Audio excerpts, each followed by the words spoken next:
simplement que le pardon est un facteur de cohésion sociale. Le pardon est un facteur de cohésion sociale. Et regardez notre monde aujourd'hui. Notre monde est bouleversé de part et d'autre. Ravi de vous retrouver, madame, messieurs. Bonsoir à tous.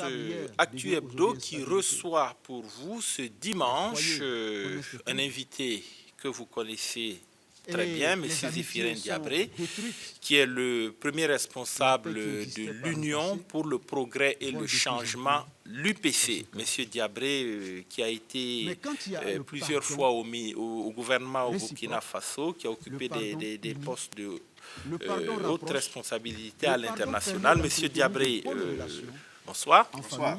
Alors, c'est un plaisir de vous avoir sur ce plateau. Plaisir partagé. Alors, déjà, au niveau de la formation, donc, obtention du bac, c'est ici en 1978. Oui, tout à fait. Étudiant en classe préparatoire de Bordeaux, 79. Docteur en sciences de gestion de l'Université de Bordeaux en 87. Par rapport donc à votre carrière, on peut dire, sans se tromper, que vous avez eu effectivement beaucoup de diplômes, carrière brillante, mais cela est dû sans doute au fait que vous avez eu ce coup de pouce également du chef de l'État. Oui, tout à fait, tout à fait. D'abord, je suis un homme qui s'est engagé en politique. En 91, 92, avec le retour à la démocratie, moi et d'autres camarades, nous avons décidé d'aller militer à l'ODPMT. Ensuite, il y a eu au sein du parti une évolution sur le plan politique avec l'organisation des élections législatives de 92.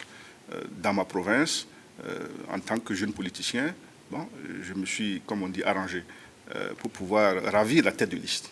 Ensuite, il y a eu l'élection. Il y avait 3 sièges à pourvoir. Je les ai remportés tous les 3. À l'époque, d'ailleurs, beaucoup d'autres camarades aussi dans leur province avaient fait la même chose. Et puis, c'est après ça donc qu'il a fallu passer à la composition du gouvernement. Je me suis dit que tout naturellement, lorsqu'un parti politique remporte des élections, c'est au sein de son vivier de cadres qu'il doit puiser celles et ceux à qui on doit confier des responsabilités politiques. C'est un peu sur ce plan-là que je mets le fait qu'on m'ait appelé au gouvernement en 92. Vous êtes passé au CES, présidence de 97 à 98, et puis vous êtes parti. Cela a été dû à quoi? Je dois dire que je commençais à ne pas me sentir tout à fait à l'aise dans le système. Sur 2 plans.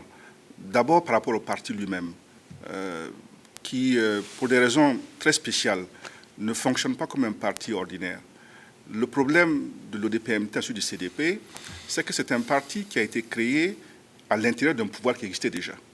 Il y a quelqu'un qui a pris le pouvoir et qui a eu l'idée de créer un parti. Ça ne peut pas être un parti démocratique comme les partis qui ont un parcours d'opposition.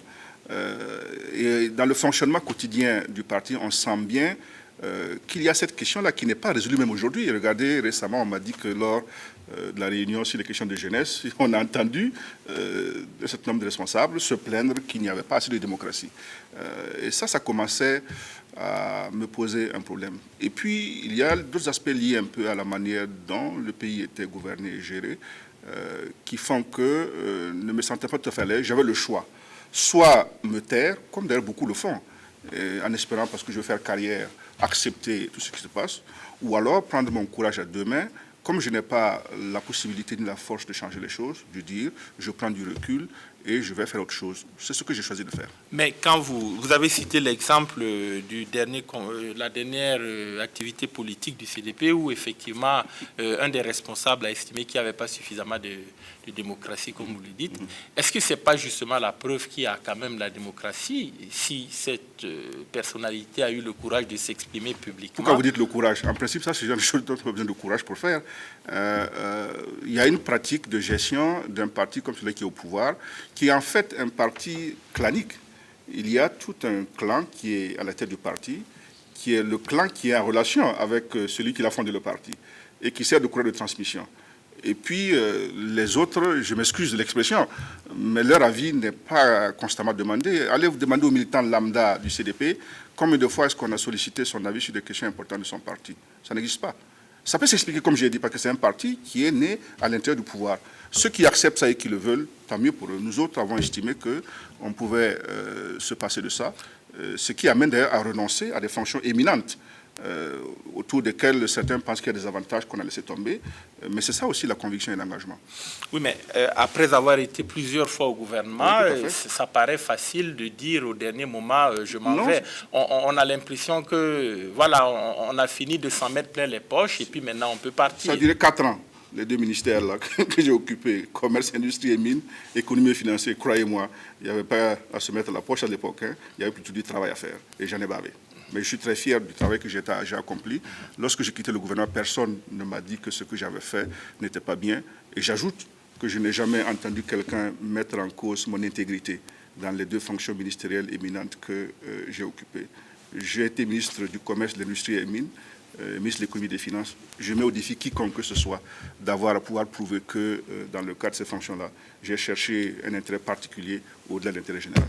Il n'y en a pas. Alors, directeur général adjoint donc du PNUD, vous l'avez décroché ce poste comment? Grâce au Burkina Faso, à son premier responsable, ou bien simplement du fait de vos compétences et de vos relations? Moi, j'étais à Harvard, qui est un endroit spécial, qui est le concentré de beaucoup de relations et de beaucoup de choses. J'étais à Harvard, donc, aux côtés du professeur Jeffrey Sachs, à refaire l'enseignement de l'économie. Et puis, des amis. Des amis, là-bas, m'ont informé qu'il y avait un poste de libre aux Nations Unies et qu'ils allaient présenter ma candidature. Ils voulaient simplement mon autorisation. Je leur ai dit, ça ne pose aucun problème. Voilà comment ça s'est passé. Pour la suite, je n'ai pas de commentaires à faire. Donc, vous n'avez pas reçu, ce n'est pas dû à l'appui de votre pays, le Burkina n'y est pour rien. Non, on ne peut pas dire ça parce que quand on est patriote, on ne peut pas tenir ce genre de langage. Je ne peux pas dire que le Burkina ne m'a appuyé ou ne m'a pas appuyé, ce n'est pas ça la question.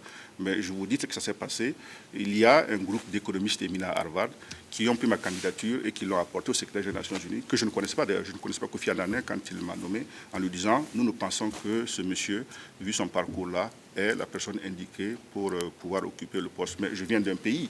Et quelle que soit l'attitude que mon pays ait eu ouvertement ou secrètement, je prends que mon pays ne m'a jamais lâché sur le plan international. Voilà.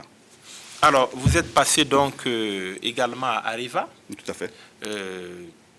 Multinational, grand groupe français. Tout à fait. Qu'est-ce qu'on tire comme expérience dans ce type de structure? Une grande expérience du secteur privé. En fait, j'ai été formé aux écoles de commerce pour être un manager du secteur privé.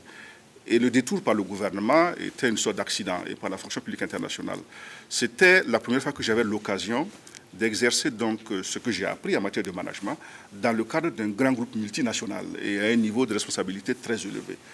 Ça donne une nouvelle compréhension des affaires économiques, financières, industrielles, des affaires du monde.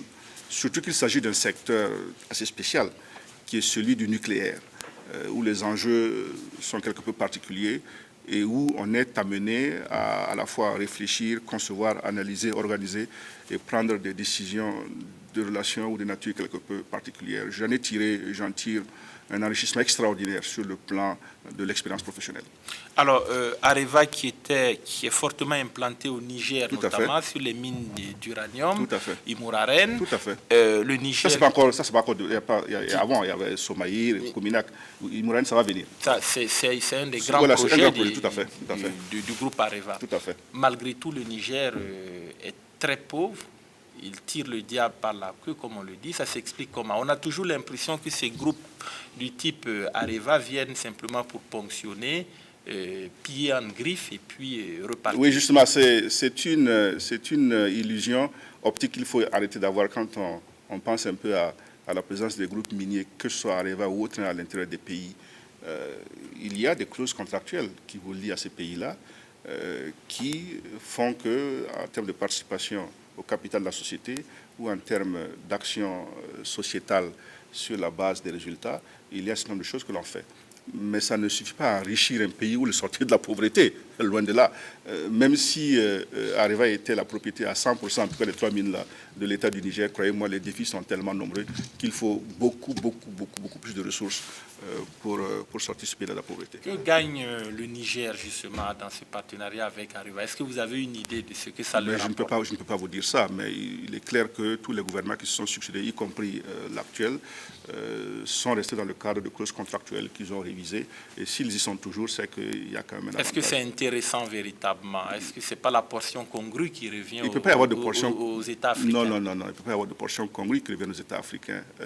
Dans n'importe quel contrat sur le plan minier, on a un problème en fait en Afrique, qui est un problème réel pour ce qui est de notre capacité à discuter avec les groupes miniers. C'est que l'investissement minier coûte excessivement cher. Excessivement cher. Et même vous le voyez ici au Burkina, avec ce que vous avez sur le plan de l'or. Ça coûte excessivement cher. Regardez, Imouraren, c'est 1,5 milliard, presque plus d'euros. C'est une grosse somme. Et le problème, c'est que nos États ne se sont pas organisés pour être à même d'avoir la capacité financière qu'il faut pour entreprendre ce genre de choses. Et puis un deuxième volet, qui est la capacité technique. Si nos États s'étaient organisés sur ces deux plans-là, le pouvoir de négociation avec les grands groupes industriels, quels qu'ils soient, aurait été différent. Mais là, on a un retard qu'il faut, je crois, très rapidement, et c'est valable aussi même pour le Burkina, combler. Mais en même temps, vous êtes coincé parce qu'on ne peut pas dire je laisse les ressources là et j'attends quand je serai prêt pour commencer à les exploiter, parce qu'il faut bien faire ça aussi pour commencer à avancer. Donc c'est la question de la poule et de l'œuf, ce n'est pas évident. C'est pas simple. Alors, Anne Lauvergeon qui a été débarqué, tout à fait. Et vous également, vous êtes parti d'Areva, il y a un lien de cause à effet? Non, moi, c'est parce que je fais de la politique maintenant. Vous savez, depuis 1 an, vous l'avez dit, je suis à la tête donc, de l'UPC, et ce n'est pas facile d'être dirigeant d'un parti politique dans son pays, donc soumis aux besoins, aux attentes, aux désirata des militants. Donc vous êtes parti volontairement d'Areva? Tout à fait. Et exercer des hautes fonctions comme ça sur le plan international. Mais il y a une question de timing, c'est vrai, qui est une coïncidence. Mais moi, ce que j'ai en ligne de mire, c'est qu'on a bientôt des élections législatives et municipales couplées. Donc, il faut que je puisse donner le maximum de mon temps à mon parti, dont l'implantation n'est pas encore achevée, pour qu'on sorte quand même avec un résultat honorable de ce scrutin-là. De toute façon, dès le jour même où j'ai décidé d'accepter la présidence de l'UPC, il était clair que j'ai compris que je ne pouvais pas continuer à avoir le même type de carrière professionnelle. C'est d'ailleurs pour ça que lorsque la presse a annoncé que je quittais, certains ont cru qu'il était temps de me faire des offres. J'ai dû en décliner parce que je ne peux pas. Il faut que je m'occupe maintenant de l'UPC. Il faudrait que je réorganise ma carrière professionnelle, comme je l'ai fait depuis d'ailleurs, en mettant plus l'accent sur mon rôle de consultant, qui lui me laisse beaucoup plus de temps libre et d'organisation de mon temps, et qui me permet de conduire un peu à bon port le parti, en tout cas pour les élections de 2012 et puis éventuellement celles qui viennent après. Mais pourquoi vous avez choisi finalement de créer ce parti? Vous avez de bonnes idées, vous le dites. Oui, tout à fait. Vous prônez donc un certain nombre de grandes valeurs. Pourquoi ne pas les faire valoir, ne les avoir pas fait valoir au sein du CDP, qui est votre formation? Non, je pensais que je n'avais pas l'espace politique pour ça.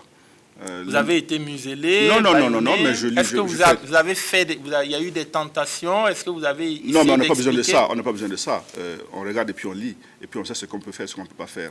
Et je crois que c'était mieux pour moi de m'exprimer dans le cadre d'un cadre qu'avec des camarades sur une base contractuelle nous avons créé et fondé.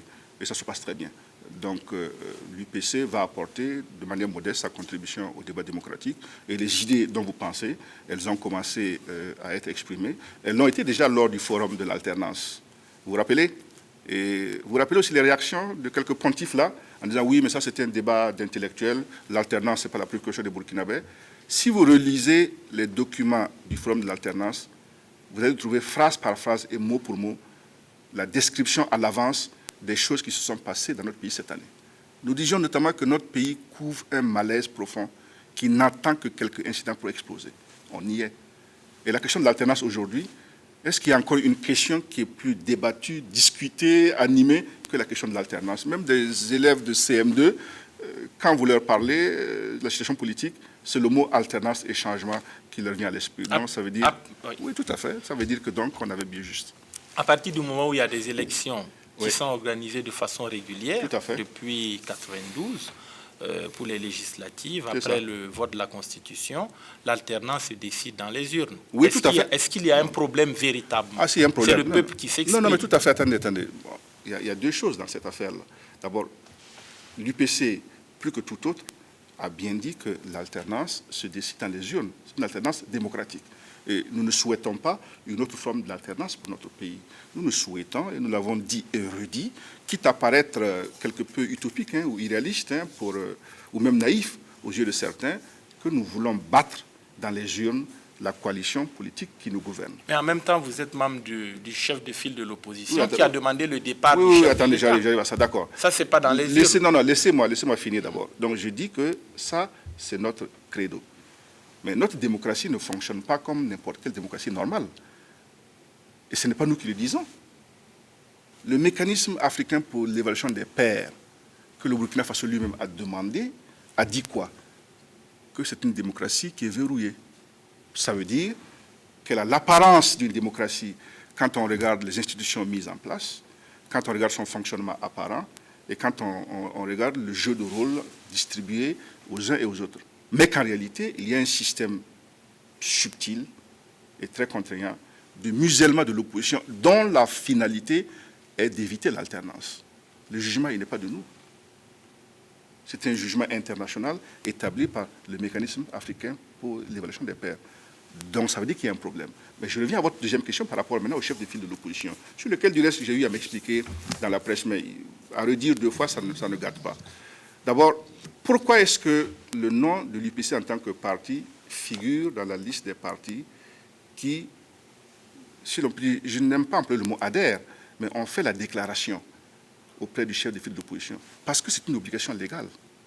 C'est une obligation de la loi qui dit que si vous voulez être considéré par l'administration de ce pays-là comme parti d'opposition, il faut déposer une déclaration auprès du chef de file de l'opposition pour que l'administration vous accepte comme interlocuteur faisant partie de l'opposition. Il n'y a pas autre chose que ça. Le fait de faire cette déclaration-là ne signifie pas qu'il y a un pacte politique parmi les partis politiques qui sont là, ni qu'il y ait un programme commun, ni qu'il y ait une alliance. Ça paraît difficile à comprendre pour les citoyens ordinaires. Non, mais c'est ça. Vous êtes de l'opposition, mais en réalité, vous n'y êtes pas véritablement. Non, c'est pas qu'on n'y est pas, mais je veux dire, on n'est pas lié par un pacte politique. On est là parce que la loi l'exige. Alors, rien n'empêche que dans une étape ultérieure, sur la base d'arrangements entre partis, il puisse y avoir ça. Mais je vous dis, le fait d'être au CEFOB ne signifie pas qu'on a adhéré à quelque chose. C'est l'État, le gouvernement, la majorité et l'administration qui a imposé ça. Et ça me paraît un peu une loi, un peu tout à fait pas adéquate. Maintenant, vous dites, il y a eu un meeting pour dire il faut que le président de la République dégage. Mais est-ce que les partis là-bas ont dit qu'il faut qu'il y ait un coup d'État? Ils n'ont pas dit ça. Mais il faut que le système actuel dégage. Il faut que le CDP qui est au pouvoir, les partis qui sont avec lui, il faut qu'il dégage. Et moi, je ne peux pas ne pas le dire 1000 fois. Mais la formule pour le faire, c'est comme je vous ai dit là, et c'est ce que partagent tous les partis d'opposition, c'est pas les urnes. Mais il faut qu'ils dégagent. Et j'espère que nous les ferons dégager plus tôt que prévu. Voilà. Vous pensez quoi de M. Benewende Sankara? Quelles sont vos relations?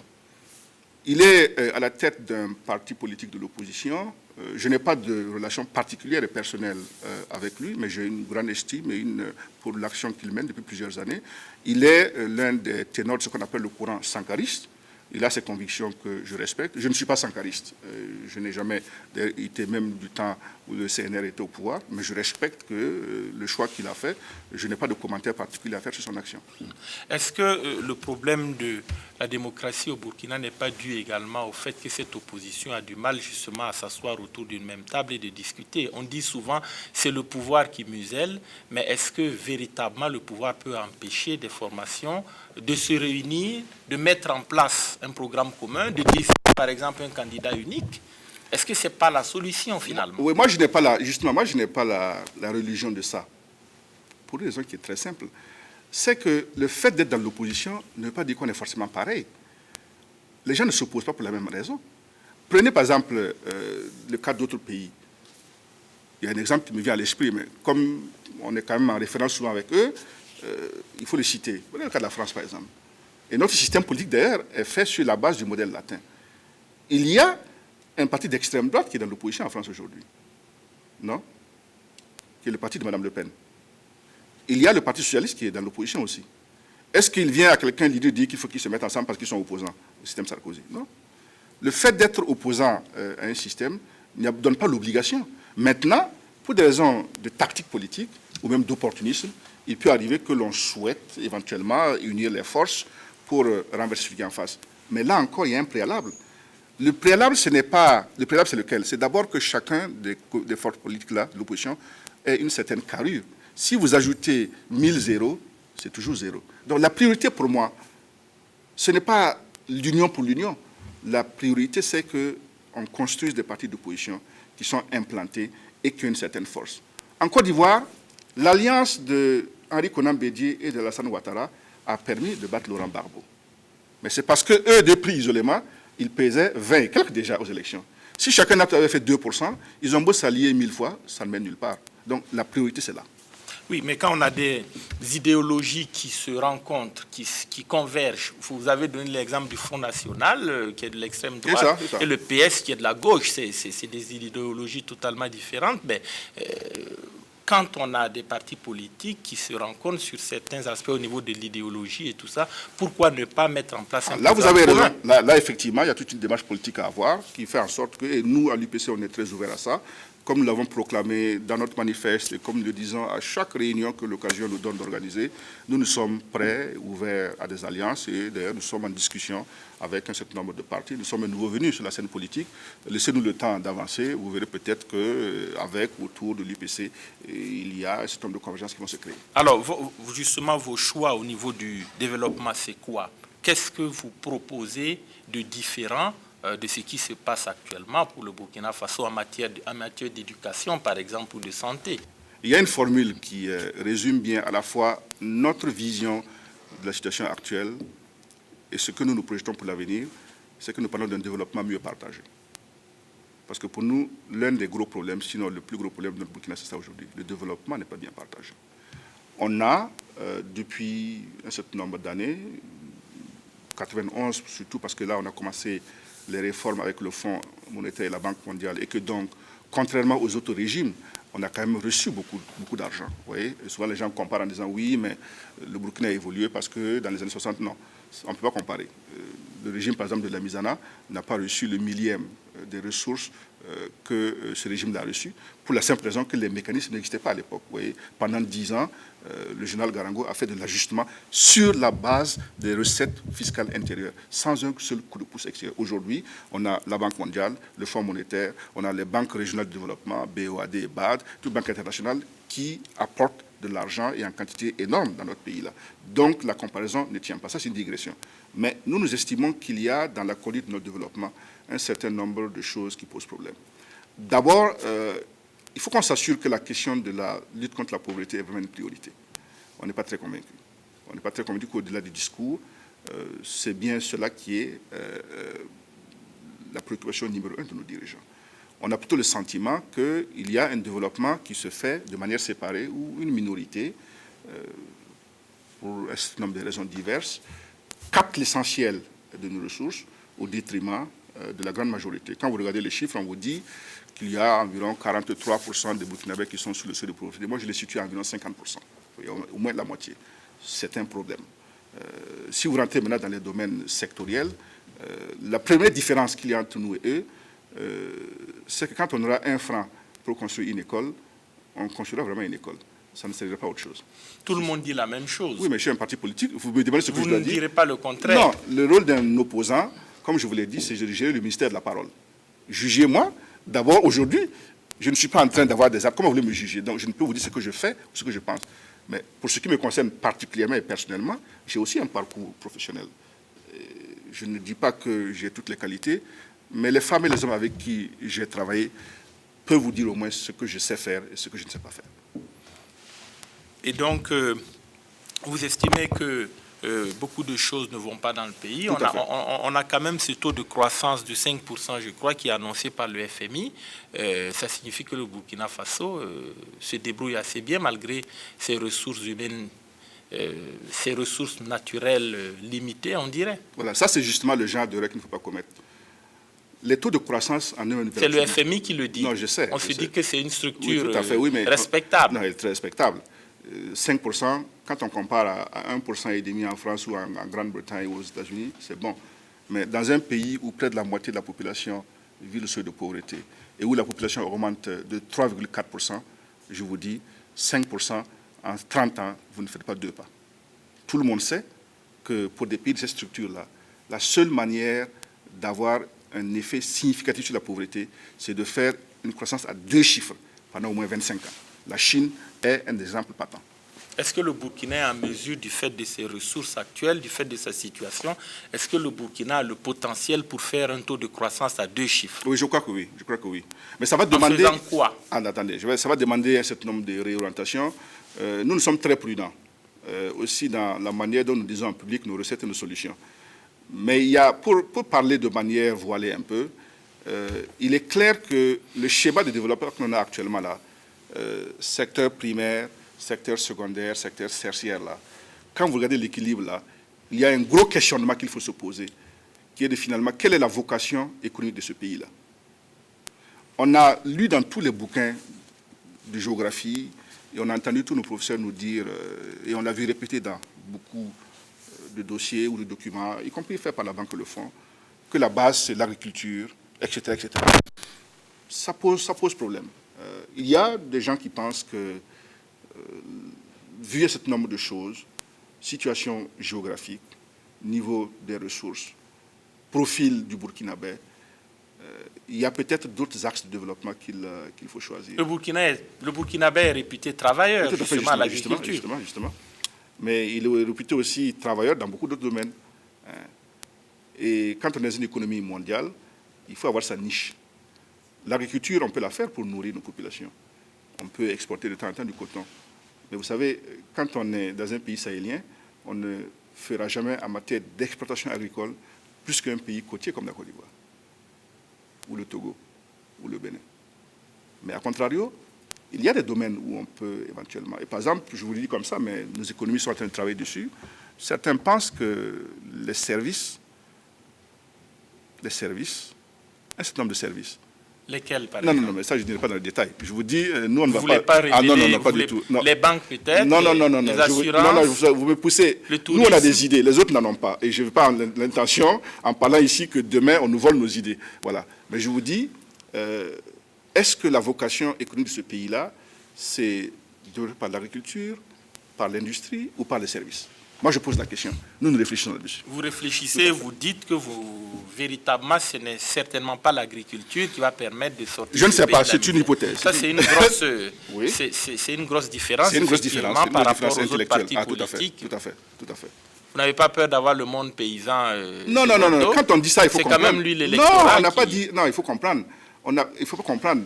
Ça ne veut pas dire qu'on néglige le secteur agricole. Mais on va développer l'agriculture. Mais il y a autre chose qu'il faut qu'on ajoute si on va avoir 2 chiffres de croissance. Sinon, on ne pourra pas. Mais je ne dis pas qu'il faut diriger le secteur agricole. Non. Mais ce discours-là que des générations entières ont répété là, la jeune génération, elle le comprend, elle commence à le remettre en cause.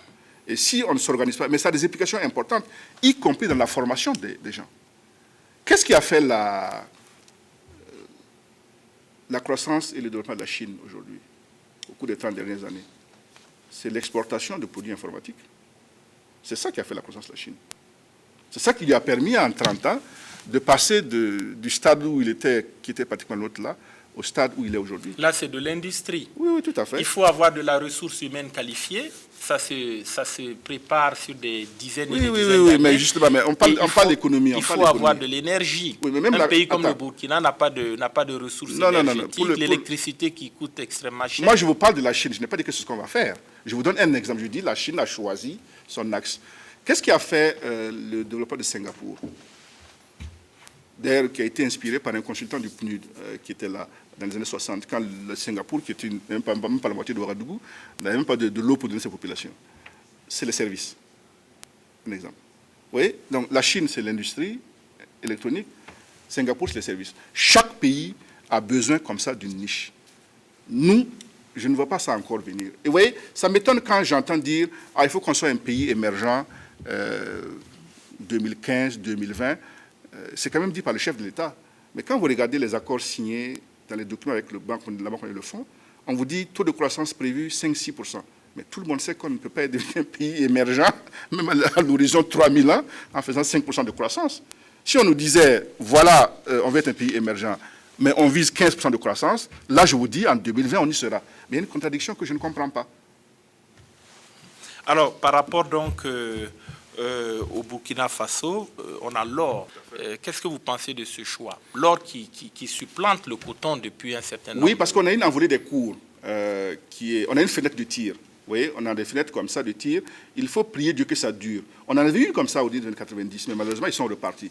Mais là, ça a l'air solide parce qu'avec la crise financière mondiale, l'or est devenu une valeur refuge. Je pense qu'on a là quelque chose qui peut être intéressant, surtout si autour de la production minière elle-même, on arrive à développer et à maintenir un certain nombre de services.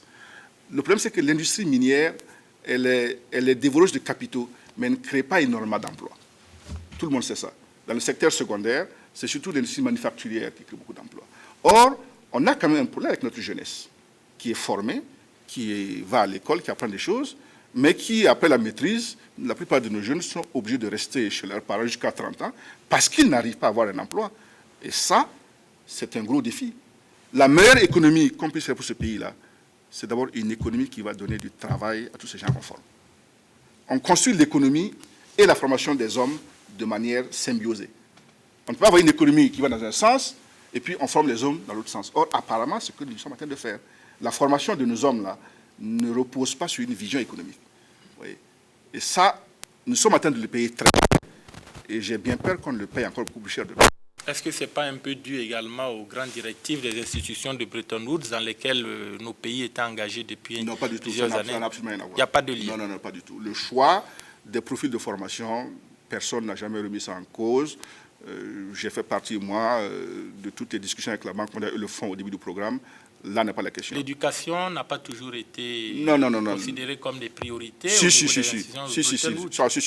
Non. Au contraire, ce qu'on leur a reproché à l'époque, c'est qu'ils avaient dit de mettre l'accent sur l'éducation de base.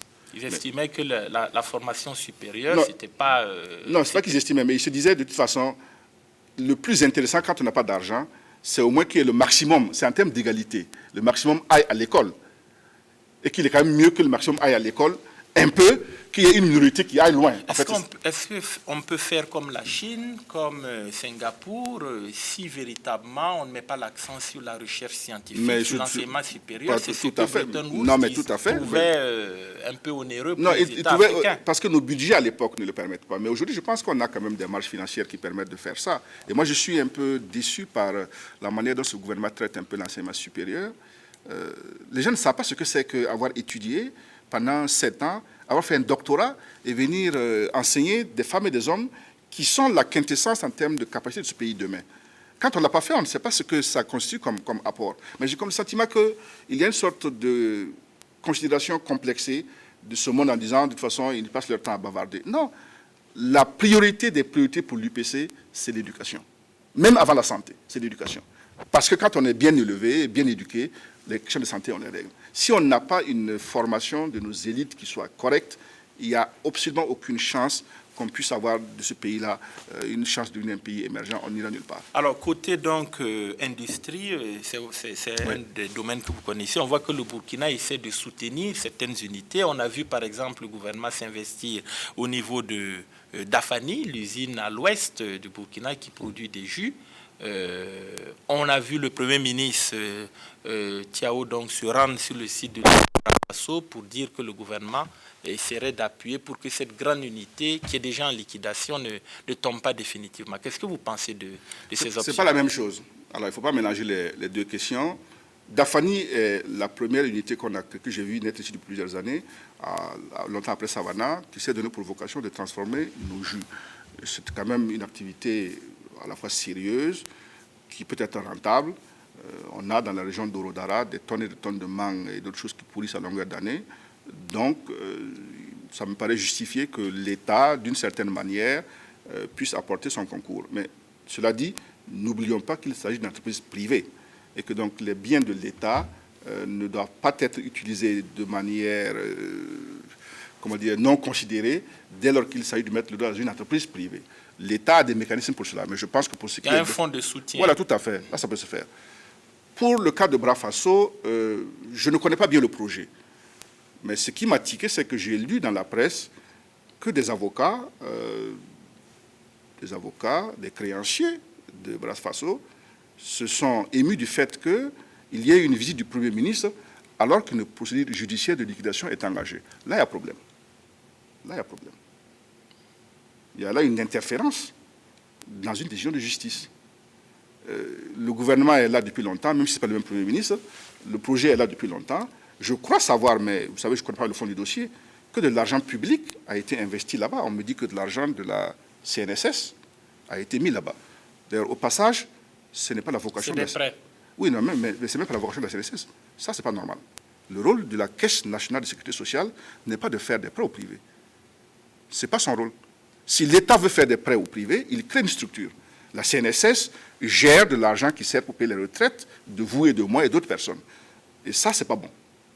Il n'y a aucun texte, normalement, d'ailleurs, dans la création de la CNSS qui autorise ça. Et je le dis, si l'État veut créer un fonds d'intervention, et je pense qu'il faut qu'il le fasse, il le crée et de là, il puise. Mais ce qui a été fait par le biais de la CNSS, on me dit aussi que, mais là encore, je cherche à vérifier, que aussi l'argent de la Carrefour aurait servi dans le capital de banque. Ça, ce n'est pas normal. Et ça, c'est ce qu'on appelle un détournement de fonds publics. Ce n'est pas normal. Et ça, nous, on ne peut pas accepter ce genre de choses-là. Surtout que c'est fait sur la base discriminatoire. Les hommes les entreprises qui ont bénéficié de ça, c'est sur quelle base? Est-ce qu'on a mis un comité en place qui a dit, mais à tous les Burkinabés qui ont un projet, venez, on regarde et on choisit? Non, c'est sur la base de relations amicales avec le parti au pouvoir et de ce genre de promiscuité qu'il y a entre nos dirigeants politiques là et puis certains hommes d'affaires. Le gouvernement n'a pas dit qu'il s'opposait à la décision de justice, la liquidation. Oui, mais c'était juste un déplacement pour vérifier, le fait qu'il soit allé là-bas, il n'a pas besoin et voir ce qu'il y a lieu de faire. On n'a pas besoin de se déplacer pour aller là, parce que quand on fait le ça, gouvernement on donne un quitus. Il faut tout mettre en œuvre simplement pour que la structure fonctionne. Non, on ne peut pas tout mettre en œuvre. Il faut qu'on reste dans le cadre de la loi aussi. Non, tout mettre en œuvre. En respectant la loi. Oui. Et puis, la liquidation est engagée. Elle est engagée, mais si d'une fois que la liquidation est engagée. Donc la visite du Premier ministre ne peut pas empêcher cette liquidation. Mais je ne la comprends pas, justement, parce que ça pose un problème. Ça pose un problème. Il y a beaucoup d'autres entreprises ici. Pourquoi là-bas, il y a les autres? Est-ce que tous ceux qui sont en liquidation judiciaire ici... parce que c'est une grosse structure. Mais elle n'a pas encore démarré. C'est des dizaines de milliards qui ont été investis. Elle n'a pas encore démarré. Une trentaine ou une quarantaine de milliards investis. Oui, alors si on a pu trouver ça... Ça peut devenir un fleuron de l'économie. Si on peut trouver ça, on peut trouver le complément qui reste là, parce qu'on parle de 6-7 milliards pour le faire. C'est ça aussi la question. Donc là, il y a un problème. Il y a un problème de promiscuité, je dis, de relations incestueuses entre certains hommes politiques et certains hommes d'affaires, qui amènent ce genre de choses-là, qui font que l'argent public est utilisé pour financer les entreprises des copains. Si on veut le faire de manière transparente, je vous dis, on dit à tous les Burkinabés, celui qui a un projet n'a qu'à venir, on regarde, il y a de l'argent à la CNSS, on change les textes de la CNSS et tu prends de l'argent. Mais pas comme ça, sur la base d'amitié particulière nouée autour d'intérêts financiers, et parce que certains jouent le rôle de prête. Non, on sait très bien, l'argent public est utilisé pour aller investir dans des entreprises privées. Ce n'est pas acceptable. Alors, un mot sur le CCRP, qui est en train de se préparer pour l'étape des régions. Il y a eu donc la grande réunion, les grandes consultations sur Ouagadougou. Très bientôt, les groupes et les équipes partiront pour les régions. Qu'est-ce que vous pensez de ce conseil consultatif sur les réformes politiques? Je pense qu'il procède d'une mauvaise intention. Et c'est pour ça que l'UPC et puis d'autres partis politiques d'opposition ont décidé de ne pas y aller. Et je m'explique. En fait, il faut repartir dès le début de la chose. Juillet 2009, congrès, je crois, extraordinaire non, du CDP. Vous, journalistes, dites, mais vous avez parlé de quoi? Et ils vous disent, notamment le président, on a parlé un peu de la Constitution. Elle a maintenant 20 ans, il faut qu'elle soit toilettée. Et quelqu'un demande, mais est-ce que l'article 37 sera concerné? Parce que les gens voyaient venir. Et on lui répond, rien n'est tabou. C'est ce point de départ-là qui a fait dérailler toute la démarche du CCRP. Parce que, en tant qu'opposant, nous avons eu le sentiment qu'il y a une magouille qui se produit quelque part. Alors c'est vrai maintenant que quand on regarde un peu l'enchaînement des événements depuis le fameux congrès, fin 2009, je crois, dans son discours de fin d'année, le chef de l'État dit... 2009, à Waïgouya, le discours de fin d'année du chef de l'État qui a demandé d'aller vers l'approfondissement de la démocratie. Alors, ça fait deux choses d'abord. On a commencé par d'abord la Constitution et l'article 37. Et après, on nous dit, mais attention, il faut parler de l'approfondissement. Vous savez, pour moi, il n'y a pas de différence entre les responsables du CDP qui parlent et puis le chef de l'État. Hein? Non, il n'y a pas de différence. S'il y a une différence... Le chef de l'État est au-dessus de la mêlée. Oui, non, mais c'est lui qui est le fondateur du CDP. Et les gens du CDP ne disent pas quelque chose qu'ils ne veulent pas entendre. S'il n'est pas d'accord, ils les appellent et on n'entend plus ça. Mais jusqu'à pratiquement fin 2010, on a entendu les responsables du CDP dire que leur intention est de modifier l'article 37. Attendez, je n'ai pas fini. Il y a un partage de rôle qu'en tant que politicien, on connaît bien. Et quand on est chef d'État, on n'a pas besoin soi-même de dire les choses. On a tout un tas de collaborateurs zélés et ambitieux qui veulent faire carrière, qui se chargent de dire publiquement ce que vous n'avez pas à dire, vous ça, il suffit de lever le petit doigt et ils courent comme des mouches. Et surtout dans le système actuel, il y en a. Donc c'est ça qui a plombé la chose. Jusqu'à l'élection présidentielle, le pouvoir était convaincu qu'ils pouvaient modifier l'article 37 sans qu'il n'y ait le moindre problème.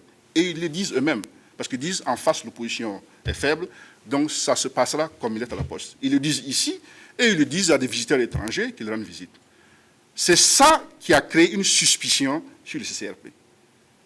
Mais dès qu'ils ont engagé ça, la situation internationale d'abord s'est brouillée avec le printemps arabe. Ça a été un premier avertissement. Et surtout, on a eu à partir du mois de février une situation nationale qui s'est aussi embrouillée avec l'affaire de l'élève Justin Zongo et ce qui s'en est suivi. Alors, du coup, ils se rendent compte eux-mêmes que la modification de l'article 37, ça va poser problème. Mais la question du CCRP était déjà engagée. Si on voulait vraiment quelque chose de sérieux, quelque chose qui va dans le sens de l'approfondissement de la démocratie, il y a d'abord une question de démarche à avoir. Mais s'ils étaient bloqués, comme vous l'avez dit, sur la question de l'article 37, du fait de la situation internationale et celle nationale, pourquoi n'êtes pas allé donc au CCRP? Pourquoi n'êtes-vous pas allé? Parce que ça ne procède pas. Puisqu'on a dit que ce sera par le consensus. Est-ce que la politique de la chaise vide n'est pas un problème également? Non, mais la politique d'occuper toutes les chaises aussi est un problème. Quand on fait de la politique. On a l'UNDD qui s'est rendu au CCRP. Herman Yamego, c'est quand même un politicien chevronné. Bon, ça, c'est pas moi qui juge. Il a fait de la politique avant vous, d'ailleurs. Oui, mais la question, c'est pas ça. Il a peut-être beaucoup plus d'expérience. Mais il est plus âgé que moi, c'est normal qu'il soit avant moi. On n'est pas les mêmes. Vous auriez dû suivre son exemple. Non. Si on faisait ça, il y a des vieux politiciens qui sont dans les cimetières de la politique. Hein. Ce n'est pas une question d'âge. Et puis, je n'ai pas à suivre les gens ou d'expérience. Ce n'est pas parce que quelqu'un est plus âgé que moi qu'il faut que je suive son exemple. Il a créé son parti ou plusieurs partis. Nous avons créé le CD ou l'UPC sans demander l'avis qui que ce soit. Nous avançons à notre rythme. Et il y a des jeunes qui sont plus jeunes que nous, qui créent des partis, qui n'ont pas à se référer à nous. Chacun prend la décision qu'il importe. Nous disons, ça procède d'une magouille qui ne nous intéresse pas. Et en tout cas, l'UPC, non seulement n'ira pas au CCRP parce qu'on n'a rien à faire là-bas, et nos militants n'iront pas dans ce gaspillage de temps et d'énergie. Les conclusions du CCRP, apparemment, il n'y a pas eu de consensus. L'article 37 qui reste. Même s'il y avait consensus, finalement. Même s'il y avait consensus entre ceux qui sont dans la salle, vous croyez qu'on peut appliquer ça ici? Non. Et puis quand vous lisez ce qu'on propose, est-ce qu'on a besoin de faire tout ce théâtre-là pour parler création d'un Sénat? Combien de Burkinabés sont vraiment intéressés à l'histoire du Sénat?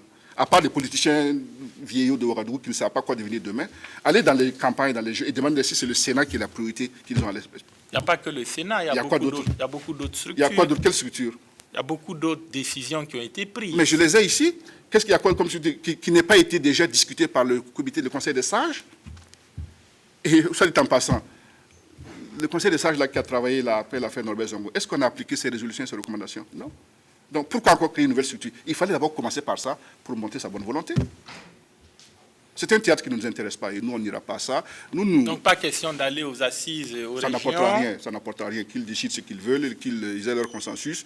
Nous, ce qui nous intéresse en tant que parti, c'est de travailler, de nous implanter et de nous préparer pour les échéances. Alors, Maître Kéré, qui est le nouveau président de la CENI, on a très prochainement donc des législatives et des municipales couplées. Vous êtes confiant sur le choix de cette personnalité au niveau de la CENI? C'est à l'œuvre la communauté oui, tout à fait. D'abord, c'est un choix consensuel. Donc, il n'y a rien à redire. Il est de la société civile et il est bon que la CENI soit dirigée par la société civile.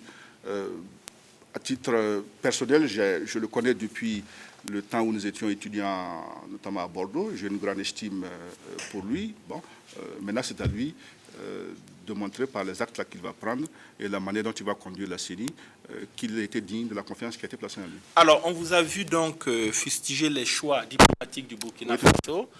Vous estimez que Taïwan, ce n'est pas la bonne solution. Il faut aller vers la Chine populaire. On a plutôt l'impression que la Chine populaire, c'est plutôt la recherche de ressources naturelles, c'est l'exploitation et rien d'autre. Est-ce que finalement la Chine continentale pourrait s'intéresser à un pays comme le Burkina? Qu'est-ce qu'on peut proposer à la Chine? La coopération, c'est un donner du recevoir. Ça dépend de ce que nous on cherche là-bas. Moi, ce qui m'intéresse, c'est pas savoir ce que la Chine cherche chez nous, mais c'est ce que nous, Burkinabés, nous cherchons là-bas. Et je remarque déjà que la plupart de nos hommes d'affaires et de nos opérateurs économiques, c'est là-bas qu'ils vont. Beaucoup de produits chinois sont consommés chez nous. Donc, il se passe quelque chose. C'est-à-dire qu'il y a beaucoup de Burkinabés qui ont un intérêt à aller en Chine, y compris ceux qui soutiennent le régime actuel.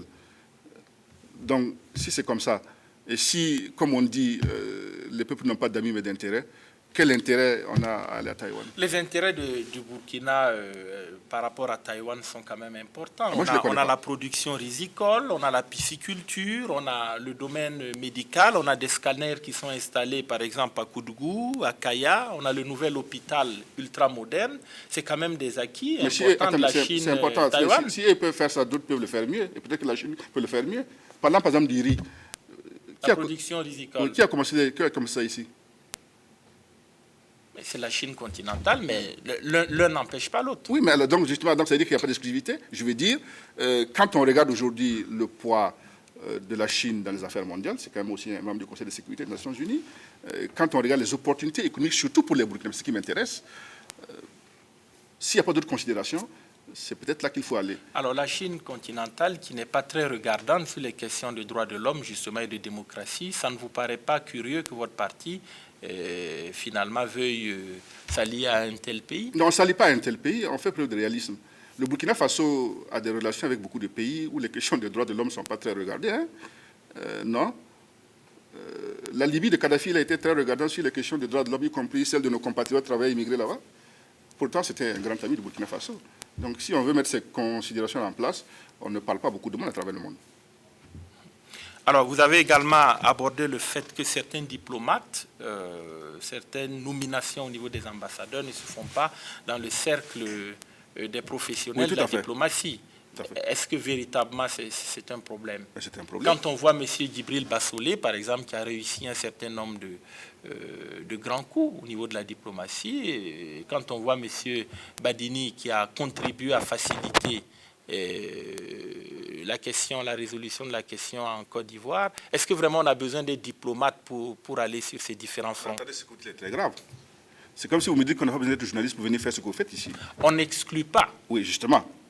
Ce que nous avons dit, il faut le dire un peu le document, c'est de dire... Est-ce qu'ils ont l'exclusivité? Non, on n'a jamais dit ça dans le document. On n'a jamais dit ça. Sinon, les diplomates... On n'a jamais dit ça. D'ailleurs, dans aucune profession, on a l'exclusivité. On a dit, et relisez un peu la déclaration, elle dit même, quelque part même, le fait que des non-diplomates soient utilisés, c'est un enrichissement.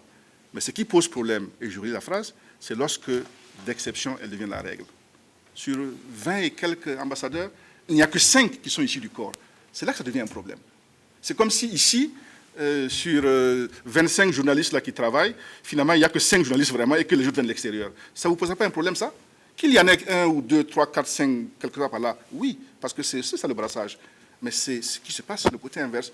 Mais surtout, ce qui nous pose problème, c'est qu'on a le sentiment que nos postes diplomatiques sont devenus des dépotoirs pour anciens ministres dont on ne sait pas très bien quoi faire. Vous voyez, dans la carrière des gens ici, on commence à larbiner dans les salons qui sont influents, on gagne un poste de directeur général, après on continue à bien faire, à jouer un enfant gentil et sérieux, après un jour on devient ministre, parfois on a même pas été député chez soi, et après on se rappelle que, ah tiens, je viens d'un village, on se met en cortège motorisé là pour aller saluer les parents, et peut-être même qu'aux prochaines législatives maintenant, on se met sur la liste et on écarte un peu les militants de base du CDP là qui eux ont passé des années à suer à grosses gouttes pour installer le parti, et puis on continue à jouer un enfant gentil, on se tait, on continue à l'arbiner, et puis quand on n'est plus ministre, on vous dit, ah oui, il faut aller, bon, mais une ambassade. Ce n'est pas ça le rôle des ambassades. Nous sommes un pays qui a d'énormes besoins. On a besoin des gens qui, là-bas, sont là, prêts à courir pour régler nos problèmes. Or, dans la carrière de quelqu'un, il y a des stades d'incompétence. Et en général, quand quelqu'un atteint un certain niveau, quand vous l'envoyez à ces postes-là, c'est pour se reposer tout simplement. En même temps, vous le mettez à la tête d'ambassade avec des jeunes qui sont issus du corps, qui, eux, doivent apprendre avec lui, ne peuvent pas apprendre. Et vous n'avez pas l'enrichissement de la compétence au niveau de la capacité de réfléchir qui est utile au ministère. Il y a quand même un problème. Il y a un problème. Certains estiment qu'ils sont plutôt pétris d'expérience et cette expérience peut être mise à profit. Elle peut être mise à profit ici. Ici, il y a beaucoup de choses à faire ici. Il y a énormément de choses à faire ici. Et si on veut aider son pays, on peut créer une ONG, on peut créer une entreprise privée, oui, on peut faire ça aussi. Et puis on peut laisser au moins les plus jeunes là où avoir la place et avoir aussi leur carrière. Ce n'est pas normal que ce soit toujours les mêmes, parce que ça tourne en rond. Alors un mot sur la situation en Libye, oui. Avec les difficultés du guide Kadhafi. Est-ce qu'il fallait finalement bombarder? Est-ce que l'OTAN a utilisé la bonne option en utilisant la manière forte sur la Libye? Ce qui pose, enfin, pas de problème, mais c'est l'implication du Conseil de sécurité des Nations Unies, mais qui est venue aussi de la part d'une erreur, je crois, qu'a commise le régime libyen, c'est l'attitude qu'il a eue face à la rébellion. Tout le monde savait, et tout le monde sait qu'un régime de 42 ans, il y a forcément une certaine usure de pouvoir. Quand en plus, à côté de ça, il y a des velléités de transmission du pouvoir du père au fils, il est clair que, même si les Libyens ne le disaient pas, ils n'étaient pas d'accord. Donc il y avait une coupure entre le régime et sa population. Et le printemps arabe a donné une occasion à beaucoup de cercles, y compris d'ailleurs, c'est important et intéressant de voir que la plupart même des dirigeants du CNT sont des anciens dirigeants autour de Mohamed Kadhafi. Ça veut dire qu'en fait, ils étaient là, mais ils n'y croyaient pas du tout. Donc, de se rebeller. Mais l'attitude ou les dispositions qui commençaient à être prises par le régime pour massacrer ces populations-là ont donné malheureusement un alibi à la communauté internationale pour dire il y a un peuple en danger, il fallait le sauver. Si le guide avait pris la bonne mesure de ce que son peuple demandait et engagé un processus de réforme, parce que le peuple voulait des réformes, peut-être qu'on n'en serait pas arrivé là. Donc c'est un peu par son propre entêtement que malheureusement on est dans la situation à laquelle on est aujourd'hui là. On peut regretter que dans cette affaire aussi, l'Union africaine ait été marginalisée. Mais c'est parce qu'elle n'a pas pris aussi les devants. Mais je comprends bien, vous savez, beaucoup de chefs d'État là-bas sont quelque peu redevables des largesses du guide. Bon, donc ça pose problème un peu de critiquer, ou alors ne veulent pas se mettre à dos les puissants du moment, d'où un rôle passif, alors qu'elle aurait pu jouer un rôle pour convaincre le guide d'accepter de mettre en place un certain nombre de réformes, un calendrier pour transformer son pays en une véritable démocratie, alors qu'on a là une sorte de dictature autour de quelqu'un qui s'estime illuminé et connaissant tout, ça pose problème. Parce que les Libyens vivent relativement bien. Il n'y a pas beaucoup de Libyens qui décident, par exemple, de quitter la Libye pour des raisons économiques. Il semble que le pouvoir en place à Tripoli mettait tout en œuvre pour que les citoyens libyens, oui, mais les Libyens vous disent, vivent bien. Oui, attends, mais les Libyens vous disent, on vit comme ça, mais on peut vivre mieux parce que beaucoup de notre argent est gaspillé dans des choses qu'on ne comprend pas. Il est corrompu, détourné par le guide et sa famille qui vivent dans des niveaux qu'on ne peut pas comprendre. Pendant ce temps, à l'extérieur, vous dites, moi je suis allé souvent là-bas pour des dossiers liés à mes activités, et vous avez des confidences que les gens vous font en disant, mais vous savez, de l'extérieur, vous pensez qu'on a ça, regardez mon salaire. Vous dites, ah, tiens, c'est ça que... Oui, c'est ça mon salaire. Vous voyez, mais quand vous êtes dehors, vous dites, oui, on vit bien parce qu'on ne paye pas l'électricité, tout ça. On ne paye pas l'eau, oui, on a l'essence pratiquement gratuite, tout à fait, il semble qu'on a le logement gratuit.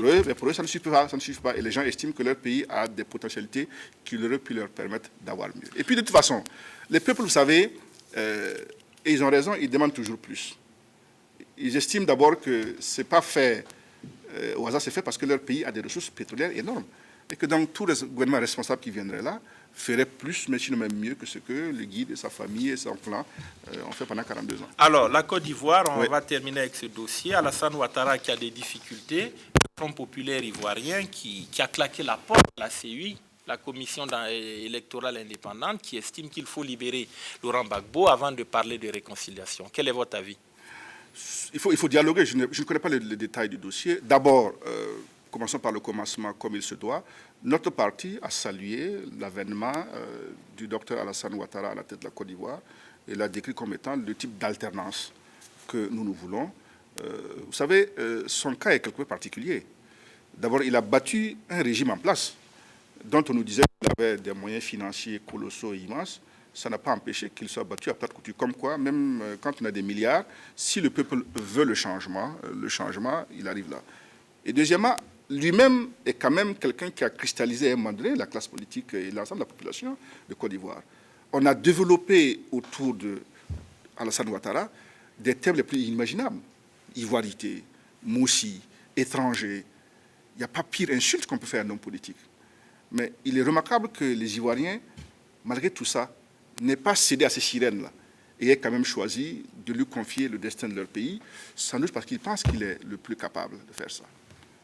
Le FPI prend la position qu'il souhaite prendre ou qu'elle souhaite prendre, pose des conditionnalités. J'ai cru comprendre qu'ils ont été reçus par le chef de l'État, c'est ce que dit la radio, et qu'il y aura d'autres rencontres. Je pense qu'il faut qu'il y ait un dialogue pour qu'on trouve bien une solution à ça. et que le FPI puisse éventuellement participer aux échéances qui se dessinent là et occuper une place au sein du Parlement. Le RDR avait commis cette erreur-là il y a quelques années. Je pense qu'il ferait mieux de s'en inspirer. Et cette fameuse politique de la chaise vide. Oui, ça dépend des domaines. Boycott. Ça dépend des domaines. Il y a des domaines où ça ne paye pas. On en parlait tout à l'heure. Oui, mais ça dépend des domaines. Il y a des chaises sur lesquelles il faut s'asseoir, et puis il y a des chaises sur lesquelles il ne faut pas s'asseoir. D'accord. Est-ce que vous pensez que la réconciliation, malgré tout, sera possible dans ce pays? Oui, je pense que oui. Fragilisé du fait de cette guerre entre ethnies? Je pense que oui. Je pense que beaucoup de pays sont passés à travers des circonstances très douloureuses. Le summum a été atteint par l'apartheid de l'Afrique du Sud. Ça n'a pas empêché qu'une fois Mandela arrivé au pouvoir, on ait pu avoir la formule pour réconcilier les uns et les autres. Je crois que le président Alassane Ouattara a les qualités qu'il faut pour être un acteur majeur de ce type de rapprochement-là. C'est d'ailleurs personnel. L'instruit bien et l'a sans doute formé à être celui qui peut relier les points et les autres. Ça ne se fera pas automatiquement, ça prendra peut-être quelques temps, mais je crois que déjà on est sur la bonne voie. D'accord, on va terminer donc cet entretien. Merci d'être passé. Vous avez votre entrée politique très prochainement avec ce meeting. Tout à fait. Le 8 octobre, c'est cela? Tout à fait. Vous attendez du beau monde? On attend militants, sympathisants et surtout on attend tous ceux qui pensent que le changement est une chose importante dont le Burkina Faso a besoin. Le thème, c'est d'ailleurs avec l'UPC, tous ensemble pour le changement. Il y a un effort à faire pour que le message du changement soit compris, entendu partout. Et il y a une grande mobilisation citoyenne à opérer dès maintenant pour que la mécanique du changement se mette en place. Nous sommes un parti qui milite pour l'alternance. Nous pensons que le Burkina Faso a besoin de changement. Nous pensons qu'il est temps que notre pays soit géré par d'autres personnes, par d'autres équipes, et montre une autre manière de conduire l'économie, le social et le politique. Et puis ce sera au Burkinabé de juger. L'UPC ne dit pas qu'il a le monopole de ce travail-là, mais il se veut un acteur majeur et respecté. Et ce meeting-là est l'occasion pour nous de battre un peu le rappel de nos troupes, et aussi un peu de faire le point sur l'état d'avancement et d'évolution du parti depuis sa création. Vous savez, nous sommes nés en mars 2010, ça fait un peu plus d'1 an. Nous sommes d'abord présents dans toutes les 45 provinces du pays, mais nous avons surtout des structures dans 35 provinces déjà. Et avant les élections de la couplet de l'an prochain, on aura fait une couverture totale de ce plan-là pour avoir un minimum d'infrastructures politiques avec laquelle on peut affronter ces échéances-là. Au niveau de la capitale, nos militants dans le secteur s'organisent. Donc nous voulons faire de ce grand meeting-là une occasion importante, proclamer une fois de plus encore le message très très important du changement et de l'alternance. Vous avez les moyens pour battre campagne en 2012. Pour battre campagne, dit-on, il faut beaucoup de moyens. Comment ça va se passer? On a vu que vous avez installé un certain nombre de commissaires dans les provinces. Oui. Alors vous leur donnez à chacun un pactole? On n'a pas de l'argent. Non. On va trouver ça où? Vous étiez à Areva? Oui, mais Areva, c'est mon salaire. Oui, ça, c'est mon salaire. Ça, vous êtes quand même un fonctionnaire international. Oui, mais ça, c'est pour ma femme et mes enfants. C'est pas pour la politique. C'est le nationgo de ma femme et de mes enfants. Nous, comme tous les autres camarades, en fait, c'est en cotisant qu'on fait vivre le parti. C'est comme ça marche. Parce qu'on n'a pas quelqu'un qui dirige l'ONAB ou SONABI ou qui peut... oui, tout ça, société d'État riche qui peut... Non, on n'a pas ça. Ces sociétés financent? Vous êtes en train de dire... Oui, il y a un soupçon. Il y a un soupçon. C'est pas grave, non, il y a un soupçon. La LONAB finance... Je n'ai pas dit que ça finance. Je dis que le CDP a nommé un certain nombre de cadres à la tête de structures importantes. Et on remarque que dans les régions où ils sont, il y a beaucoup d'argent qui circule pour financer l'activité politique. Alors, je ne dis pas que ça vient de là-bas, mais il y a un soupçon. C'est des soupçons. Ah oui. On se limite aux soupçons. Oui, mais aux soupçons. C'est important aussi que l'opinion sache que c'est comme ça que le parti au pouvoir fonctionne. Vous voyez, je le répète, des cadres éminents du CDP occupent des fonctions éminentes. Et on remarque que dans les zones où ils sont là, quand il y a des campagnes en tout cas, il y a beaucoup de moyens qui sortent. Donc, ça amène à se poser des questions, des interrogations. Voilà. Mais nous, c'est les cotisations de nos militants qui permettent de faire tourner la machine. Et c'est l'engagement personnel et financier de nos commissaires politiques qui permet de faire marcher le parti au niveau des provinces. Voilà, on va s'arrêter là. Monsieur Diabré, merci d'être passé nous voir. Et bonne suite. Merci beaucoup. Actu Hebdo qui s'achève donc pour aujourd'hui. Merci de nous avoir suivis et à bientôt.